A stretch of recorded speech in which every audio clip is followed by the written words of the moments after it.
From claims of healings and visions to the world's most inexplicable events, whether you're a believer or a skeptic, the truth is always worth the hunt. EWTN Radio presents The Miracle Hunter with Michael O'Neill. Welcome to the Miracle Hunter radio show on EWTN Radio. This is Michael O'Neill. I'm the Miracle Hunter.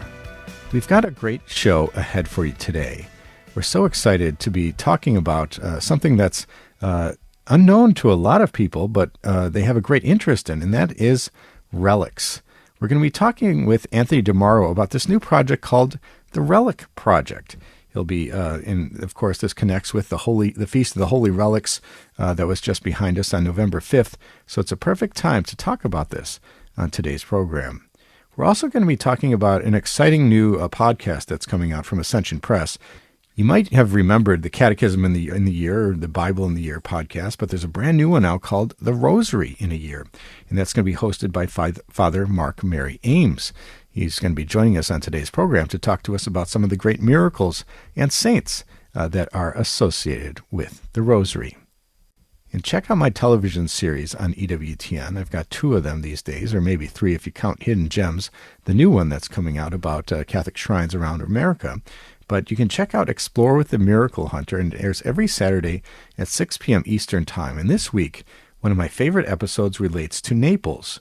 As I like to joke, go to Naples for the pizza, but stay for St. Januarius. If you go there on his feast day, you can see something amazing. In this show, I travel to Naples to probe the mystery behind St. Januarius. On his feast day, the dried blood of this 3rd century bishop martyr is said to liquefy, a sign that no harm will befall the city. And it's truly amazing to see the crowds that come out for that one.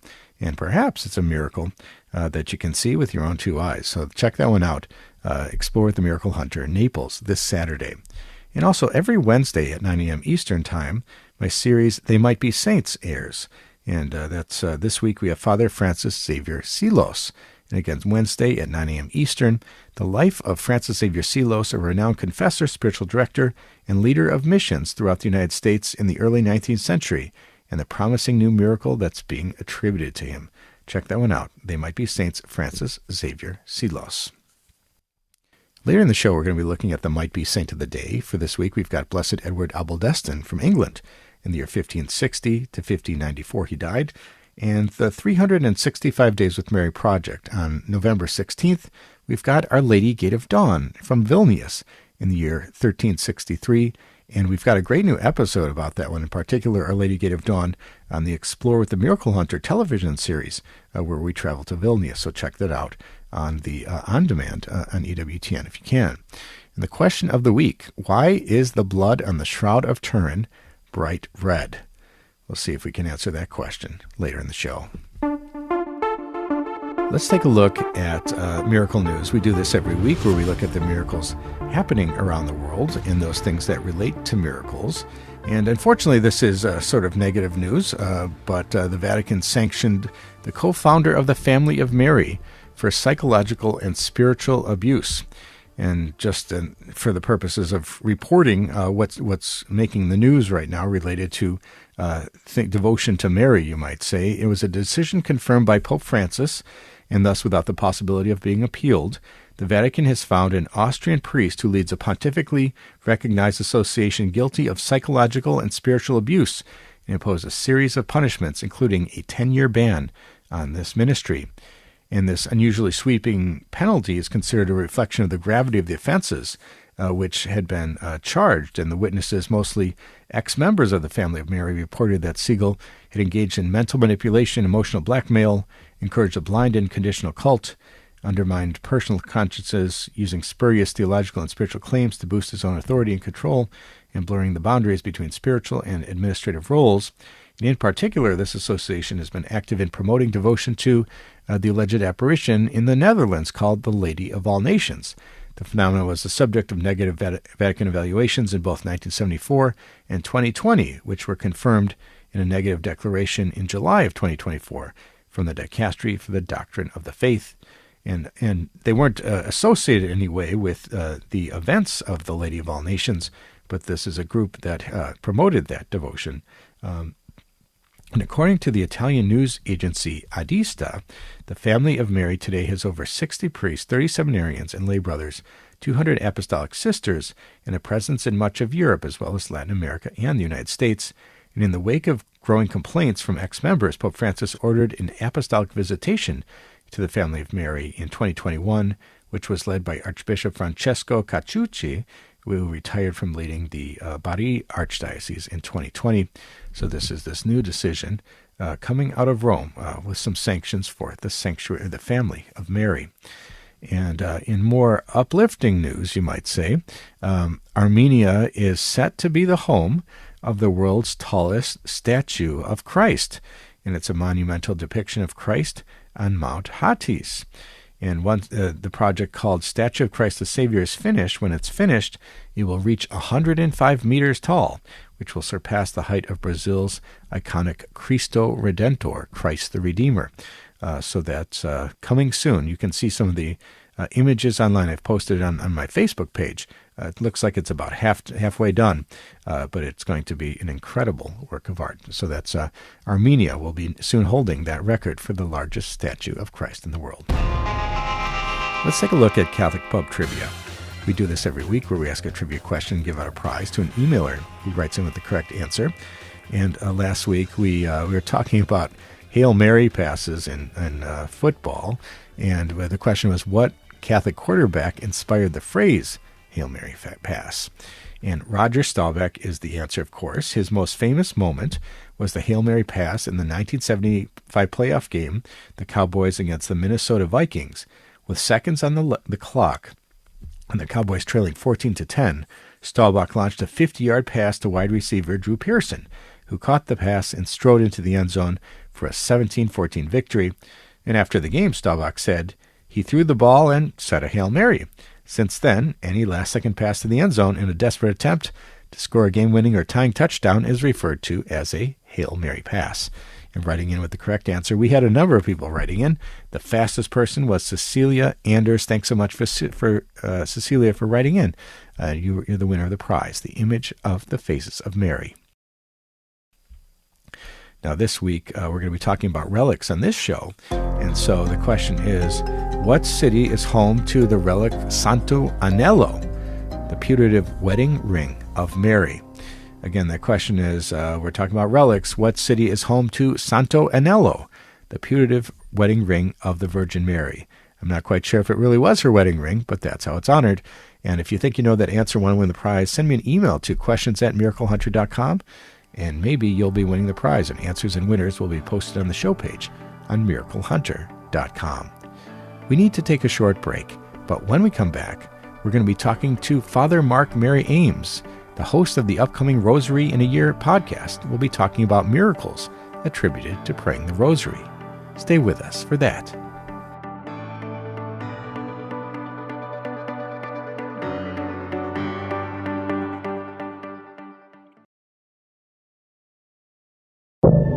Now, back to the Miracle Hunter on EWTN. Here's Michael O'Neill.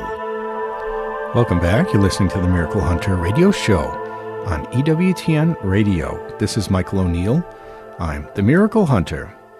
We've talked in this past show, and I'm sure that you yourself have connected to these Ascension Press productions. And the whatever it is in a year, it's been. We've heard some from Father Michael Schmitz, and we've seen a new program coming out, a new podcast. It's a Rosary in a Year. Previously, Catechism in a Year, Bible in a Year, but here we are, Rosary in a Year.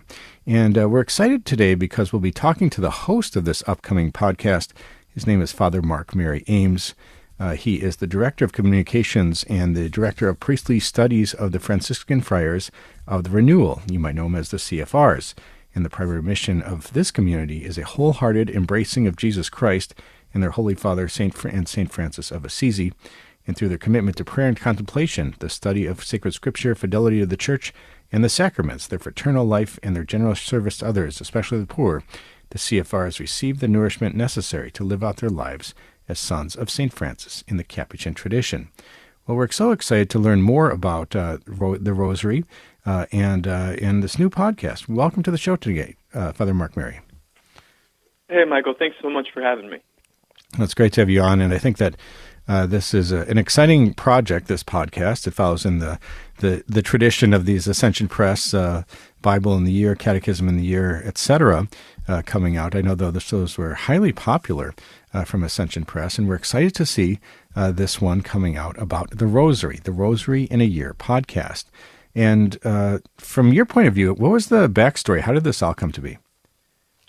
Certainly, in a certain sense, it was inspired by the Bible in the Year program. And there's a twofold backstory, the immediate and then the remote. And so, I basically 3 years ago, I created a video for Ascension Presents called Rosary in the Year.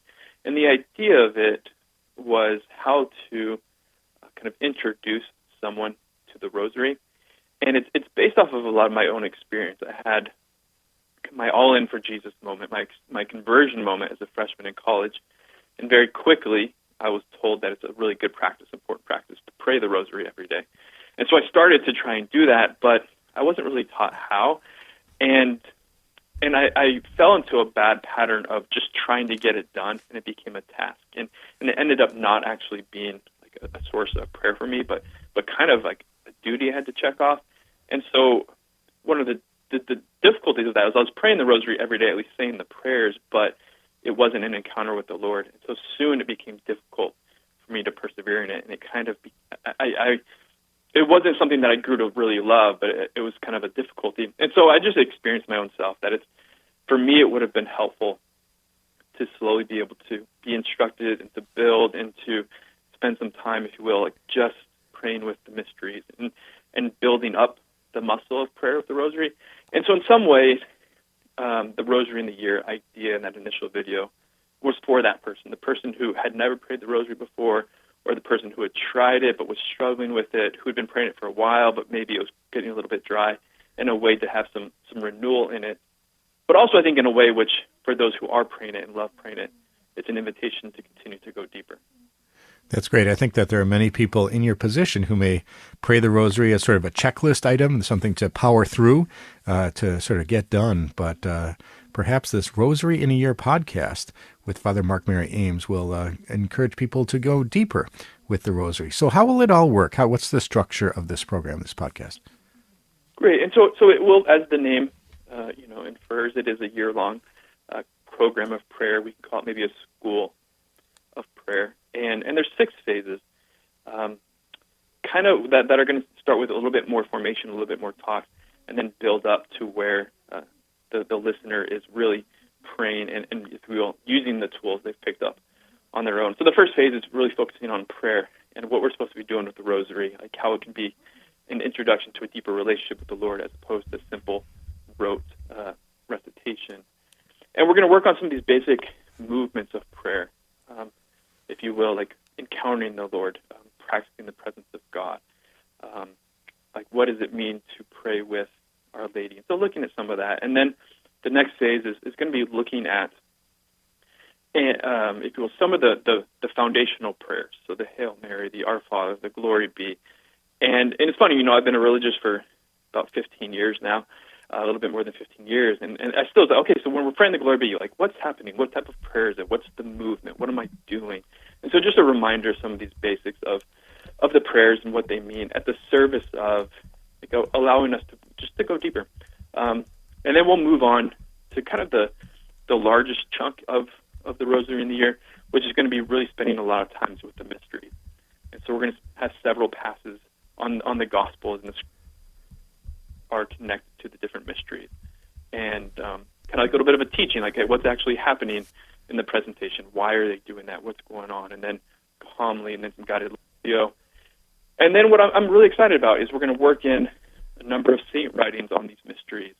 And then like some sacred art, this idea of Visio, praying with that. And slowly as this happens, building up into the next half of the year, we're going to start to pray the decades with what we have been talking about. And of course, and the idea is like a lingering, a moving slowly at the service of like a deepening. And so that's going to be the flow of the Rosary in the Year. And, as one who's already working on it, it's been really helpful already for me, and it's a huge source of grace for me. So I'm very confident and filled with hope that it'll be a source of grace for those who join us. Wonderful. We're talking today with Father Mark Mary Ames about the upcoming Rosary in a Year podcast from Ascension Press. And of course, on this program, I love talking about miracles. Maybe that's all we talk about on this show. But there are various miracles throughout history associated with the Rosary. Perhaps we can talk about the, according to pious tradition, the founding of the Rosary through an apparition that has been attributed to being received by Saint Dominic, perhaps Blessed Bartolo Longo, and in the work he did as the apostle of the Rosary, perhaps the Battle of Lepanto. There are any number of miracles throughout Christian history that we might connect to the Rosary. In your podcast, will you talk about any of these things? I think the one that we will talk about the most, and but maybe somewhat indirectly in some of the initial preparatory episodes, is the Battle of Lepanto, and what we can take from the Battle of Lepanto, like the hope that it offers us for ourselves as we pray the Rosary. Are your listeners pretty familiar with the details of the Battle of Lepanto? I was just going to say, for those people who don't know, why don't you give us a little background to that incredible miracle story related to the Battle of Lepanto? Great. And so the date itself might already prove to be significant for many of your listeners. The date of what we call the Battle of Lepanto is October 7th, 1571. And so the context is it's just after the Protestant Reformation. So one of the fruits of this is that Christian Europe is now divided. And it's opened the door for the Ottoman Turks to attack and take advantage of now the disunity amongst Christian Europe. And they certainly had their sights set on Rome. It was a goal of those in charge of their military and their empire to take over Rome. And at the time, the Holy Father was who would become Pope St. Pius V. And he called for and created what would be called the Holy League Empire, a collection of different Christian countries that would come together to hold back the Islamic Ottoman Turks. And so the battle, which would happen on October 7th, it would be a battle at sea.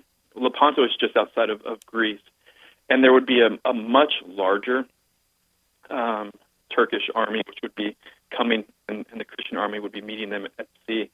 And so what happens is that Pius V, at the time of the battle in Rome, he called for public devotion to Our Lady, particularly the Rosary.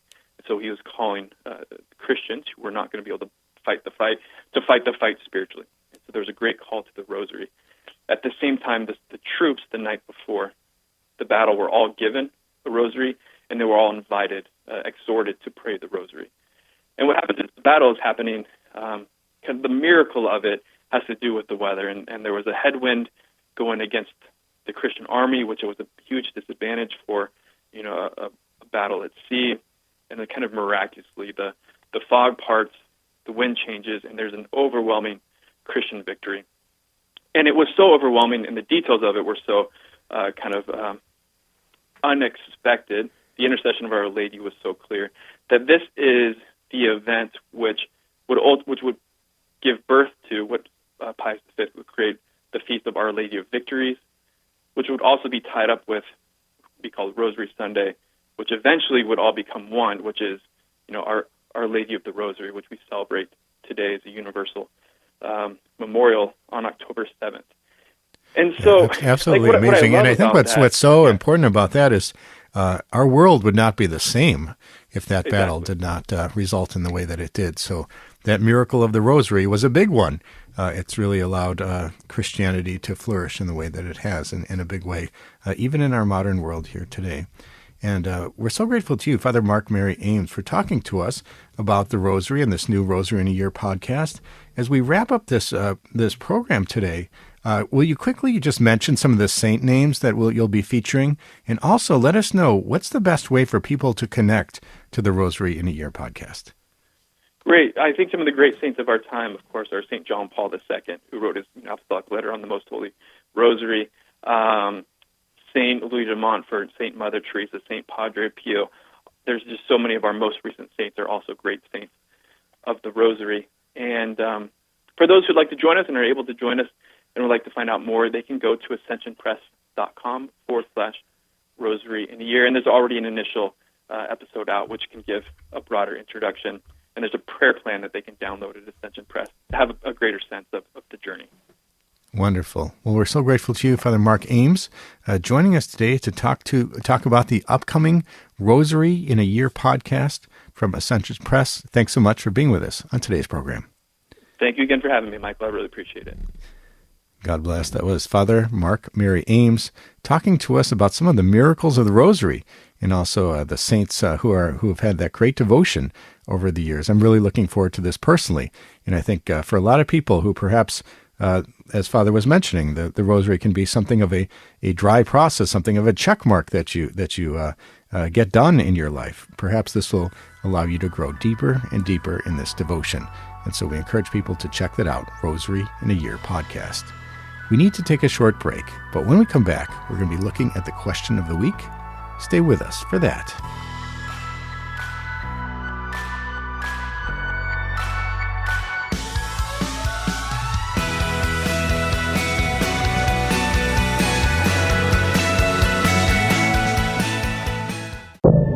Now, back to the Miracle Hunter on EWTN. Here's Michael O'Neill. Welcome back. You're listening to the Miracle Hunter radio show on EWTN Radio. This is Michael O'Neill. I'm the Miracle Hunter.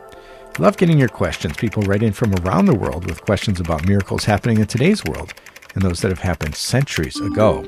And I love getting your questions in my email inbox. I have one of the strangest email inboxes you ever will see, but I do love answering questions in person as well, and I do that when I give talks around the country. I speak at Catholic conferences, parishes, and other events where I talk for about 45 minutes about saints, miracles, Eucharistic miracles or otherwise, or visions of the Virgin Mary, and then I open it up to questions at the end. You can connect to me on my website, miraclehunter.com, click on the Contact tab, and you can send me a message that way, and maybe I'll be answering some questions and giving presentations in your area sometime soon. So the question for this week is from Jim. Jim asks, Dear Miracle Hunter, why is the blood on the Shroud of Turin bright red? Thank you, Jim. Well, thanks, Jim, for this question, and it's a good one.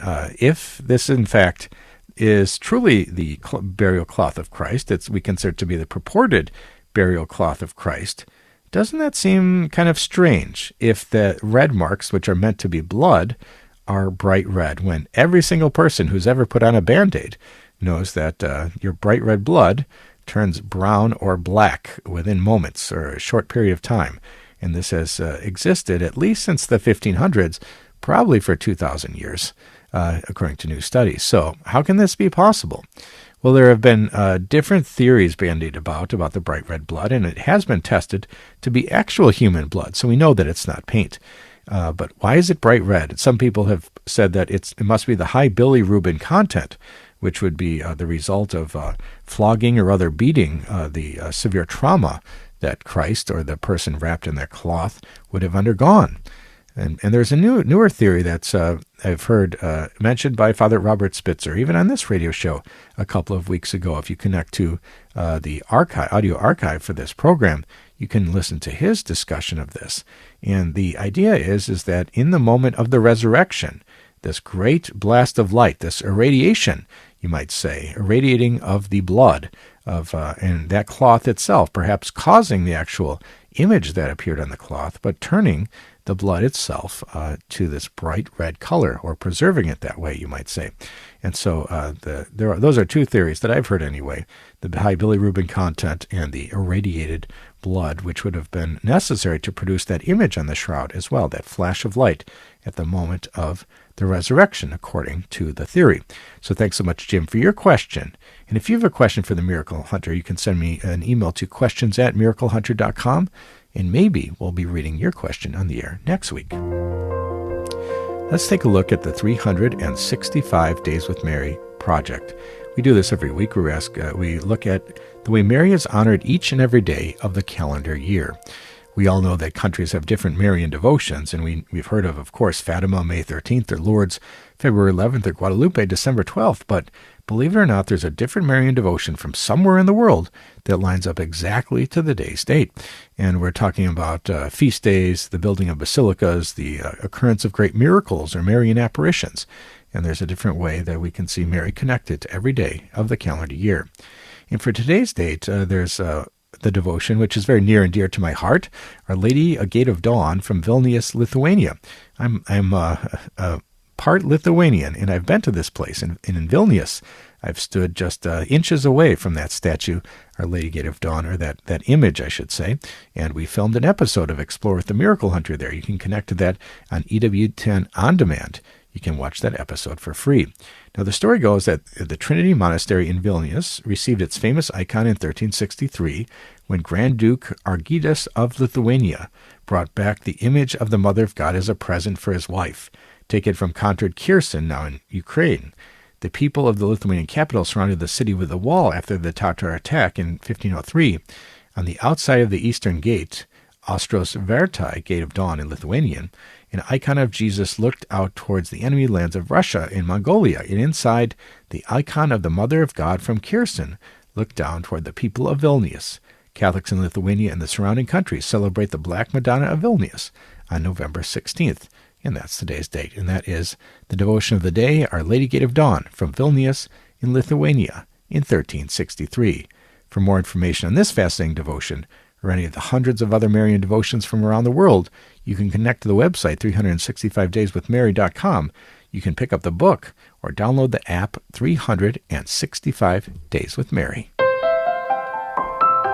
Let's take a look at They Might Be Saints. We do this every week where we talk about my series, They Might Be Saints on EWTN, which airs every Wednesday at 9 a.m. Eastern Time. And my book, They Might Be Saints, which is available from EWTN Religious Catalog. I think it's my best one. But it's the idea of we look at people on the path to sainthood, those servants of God, venerables, and blesseds who don't have all their miracles yet before they're declared a saint by Rome. And we're talking from miracle workers to martyrs to those ordinary people living extraordinary lives of heroic virtue. These are the people that make us wonder if someday they might be saints. And if we look at sainthood news, we have had some recent saints declared in recent weeks here in Rome. And one was José Torres Padilla, who lived from 1811 to 1878, and he was declared venerable in 2022 by Pope Francis, and he was just declared a blessed on November 9th, 2024. And he was a diocesan priest. He was the co-founder of the Congregation of the Sisters of the Company of the Cross, and he was a priest in love with his ministry. And he lived faithfully following Christ, uniting himself as a man of prayer, the professor, and a co-founder of this community. And again, that's Father José Torres Padilla, and he is now a blessed with one more miracle. He will be named Saint José Torres Padilla. Keep up to date with all the future saints if you go to theymightbesaints.com. And if we look at the Might Be Saint of the Day, we can look at Blessed Edward Osbaldiston from England, who lived from 1560 to 1590. He was born in 1560 in Osbaldiston in Lancashire in England, and he was the son of Thomas, and he studied at the Old English College in Douai in France, and then at the seminary in Rheims. He was ordained in 1585, and in 1589 he returned to England to minister to convert Catholics. He had a great devotion to St. Jerome, and he was betrayed by Thomas Clark, an apostate priest, and he was arrested at an inn in Tollerton in Yorkshire in 1594, and he was tried for high treason by reason of being a priest, and he was quickly condemned, and he's a martyr. He died. He was hanged, drawn, and quartered on November 16th, 1594 at York in North Yorkshire in England. He was declared venerable in November 10th, 1986 by Pope John Paul II in a decree of martyrdom, and he was beatified on November 22nd, 1987, also by Pope John Paul II. And with a miracle, he will move on from blessed and be known as Saint Edward Osbaldiston. And let's take a look at They Might Be Saints this week. This week on EWTN, my series airs every Wednesday at 9 a.m. Eastern Time. But this week, They Might Be Saints features Francis Xavier Seelos. In the life of Francis Xavier Seelos, a renowned confessor, spiritual director, and leader of missions throughout the United States in the early 19th century, and we look at a promising new miracle that's being attributed to him. And that is They Might Be Saints this week on the 20th of November at 9 a.m. Eastern Time, Francis Xavier Seelos.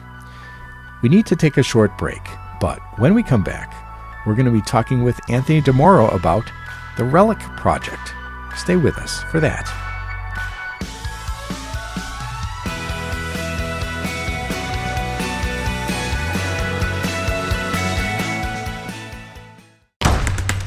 Now, back to the Miracle Hunter on EWTN. Here's Michael O'Neill. Welcome back. You're listening to the Miracle Hunter radio show on EWTN Radio. This is Michael O'Neill. I'm the Miracle Hunter. Now, there's a topic that we haven't covered much on this program, the Miracle Hunter radio show, and it's one that I've been wanting to talk about for a very long time, and that is relics. Of course, earlier this month we had the Feast of the Holy Relics, and so it's a great time to talk about this topic. And I've always thought that there should be some sort of a resource. The Vatican should have their own, I think. The Vatican doesn't track Marian apparitions either, and that's what I do on my website, miraclehunter.com. But I've always thought there should be an online resource related to the tracking, the cataloging, giving people the ability to visit these holy relics around the world. I thought that would be a great thing for somebody to do. Well, it was just brought to my attention about a brand new project. It's called the Relic Project. You can go to therelicproject.org, and it's run by Anthony DeMauro. This is a project that attempts to catalog the holy relics of the world in just the way that I'm talking about. So I'm so excited to bring on the founder of that show to talk to us today, and that's Anthony DeMauro. Welcome to the program today. Well, hello there. Thanks for having me. Well, it's great to talk with you, and I'm really excited about your project. And I think that relics are important for various reasons. They allow us to connect with the saints in a very direct way. And there have been numerous stories of miracles from people who have prayed in the presence of relics and healings and cures and otherwise. I think that relics have been important to Catholics for the entirety of the Christian tradition. And so I'm excited that you're doing this project, the Relic Project, and people can go to therelicproject.org for more information. So tell me a little bit, how did you get inspired to do this project, the Relic Project?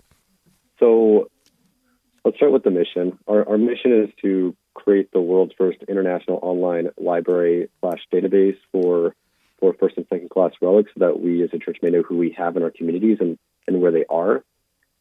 And so this really started when I discovered a relic at my local church. It's the Mother Church of the Diocese of Spokane, the Cathedral of Our Lady of Lourdes. And we discovered a relic of Saint Maria Goretti, and this is just before this project was even a concept. Found this relic, and priest told me where it came from, and it was just dusty inside, somewhat neglected. And St. Maria Goretti, the label on the relic still said blessed. So it kind of told me that it's been there for a very long time. Mm-hmm. And I asked the priest, so where did you find this relic? And he's like, oh, it was in a box. And I'm like, what do you mean? And he says, well, there was a religious order that gave me some relics. And I'm like, are there others in this condition? And he's like, yeah, there's a couple others. And I asked him, so are there other relics at this church? And he's like, yeah. And I'm like, okay, so how many do you think are here? He's like, maybe 50 or so. And I'm like, do you know who you have? He's like, no. Do you know where they are? He's like, no. And then I was like, okay, that's interesting. So the project started as the Spokane Diocese Relic Project at first because I thought it was just a local problem. And when I talked to our diocesan archivist, he's like, best of luck with that. Because I was like, what relics are at this church and this church and this church? He's like, yeah, I have no idea. Best of luck. And so really it dawned on me that this was a international problem where, you had people wondering what saints are in our communities and where are they? And especially in the essence of natural disasters and prevention, when, the Notre Dame Cathedral burned, the fire that hit, there's that story of the crown of thorns, which was almost lost to flames because only several people knew where it was. And the people who knew where it was, that was the fake, the replica. And the original one was like kind of hidden away. And it just was God's providence that that person had woken up that night and rescued the actual relic.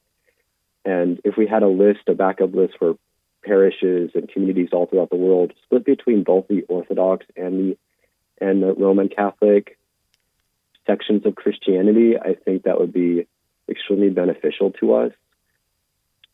So that's kind of how this started. And I've noticed that there's definitely scattered lists all throughout the world. There's chapels all throughout the world for relics.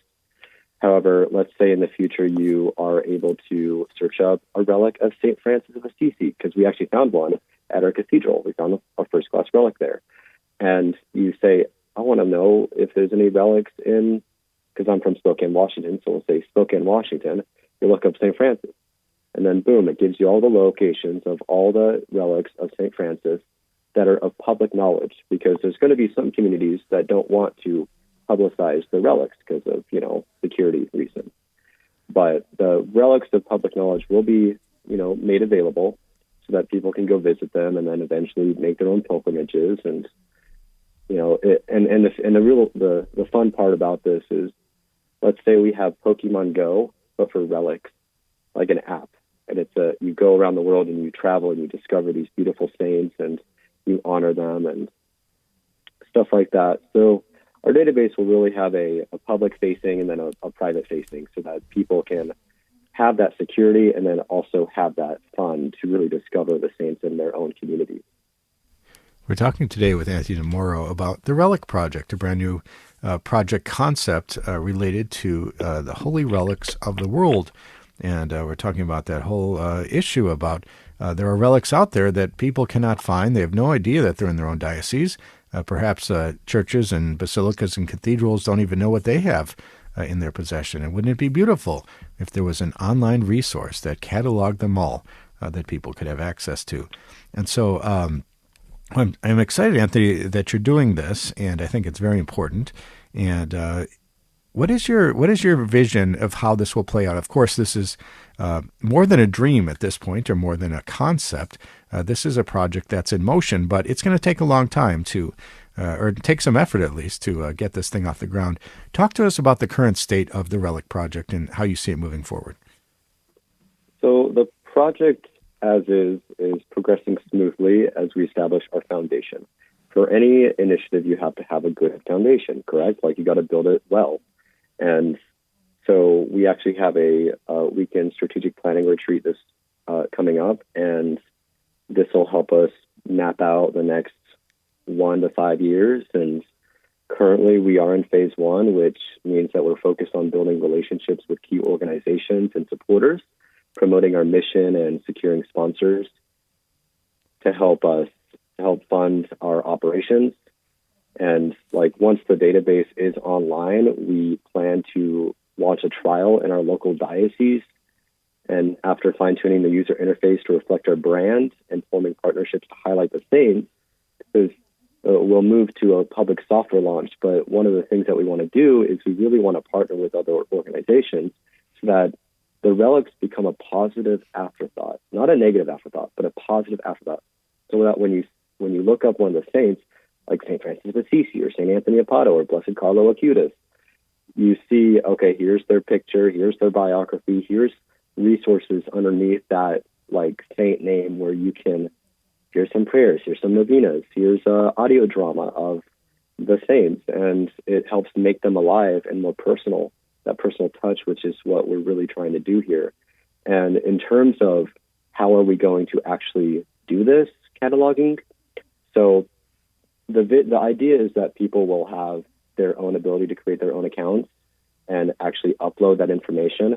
But really what we're doing is we're seeking guidance from Carlos Martins, Father Carlos Martins, who's really the guy who's the foremost expert on the relics in the Catholic Church as it stands.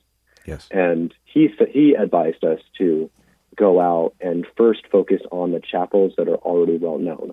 Like I believe there's a chapel over in Oregon, and there's a couple chapels in the Midwest, but these are of public knowledge. They have hundreds of relics that, are just waiting to be out there, and they can have their own list, and what relics that pastor or community decides to make public knowledge that can be on the public face. But really starting in that avenue, because there's so many relics that lay people have that they're kind of fluid. It's hard to track.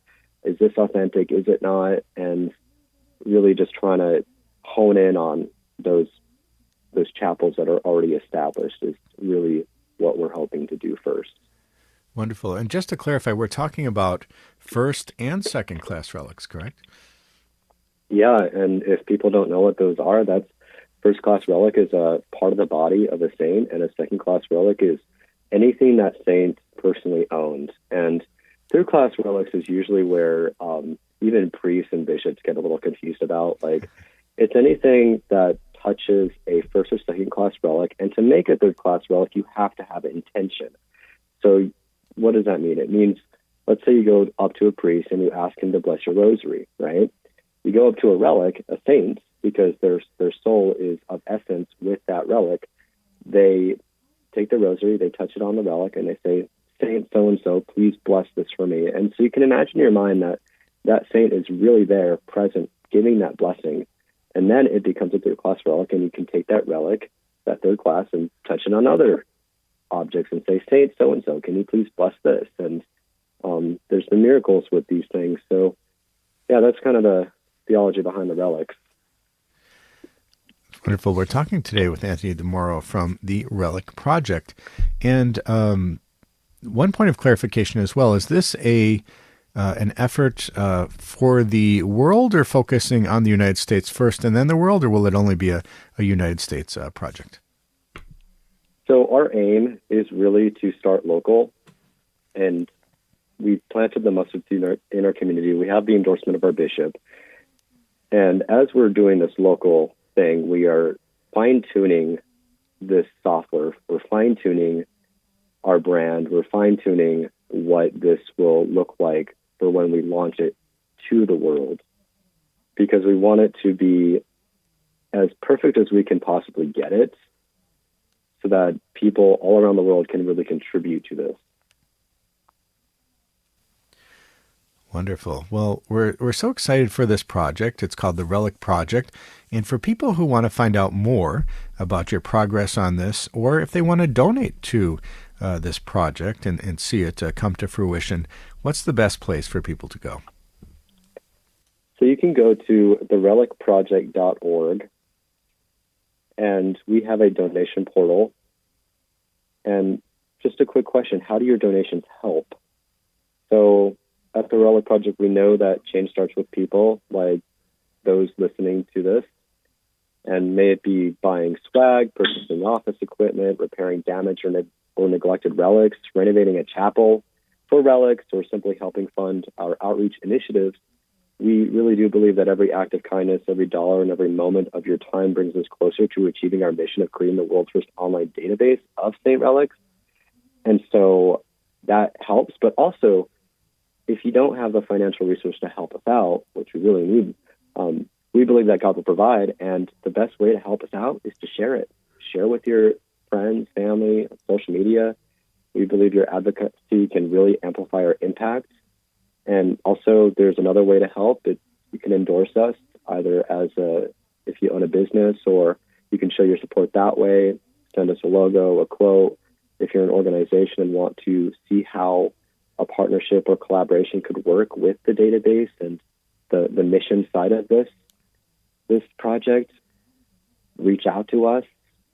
Those are all ways to really help us out. But also, there's a frequently asked questions section on our website that really helps to clarify what this is all about and how are we going to reach out to the Eastern Orthodox Church, because we really do believe that as Roman Catholics, we can learn from our Eastern Orthodox brothers and sisters, because they also have relics. They also have saints.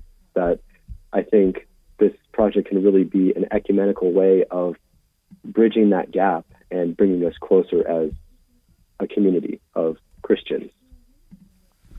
Wonderful. Well, we're so grateful to you, Anthony DeMoro, for launching this project, the Relic Project, and for joining us on today's program. I'm grateful. Thank you. God bless. That was Anthony DeMoro talking to us from the Relic Project. You can go to therelicproject.org for find out more information about this and to support this project, which I think is very important, this idea of cataloging all the relics that we have in the United States and around the world. I think it's a very valuable endeavor. And that's all the time we have for today's show. If you missed any of this episode or want to catch up on past episodes, you can go to EWTN.com/radio, check out the audio archives, or download the free EWTN app. I'd like to thank our guest today, Anthony DeMoro, talking to us about relics and the Relic Project, and Father Mark Mary Ames, talking to us about the upcoming Rosary in a Year podcast from Ascension Press. Check out my series, Explore with the Miracle Hunter, every Saturday at 6 p.m. Eastern Time, but this Saturday I focus on Naples. I'll be traveling to Naples to probe the mystery behind St. Januarius. On his feast day, the dried blood of this 3rd century bishop martyr is said to liquefy, a sign that no harm will befall the people of that town.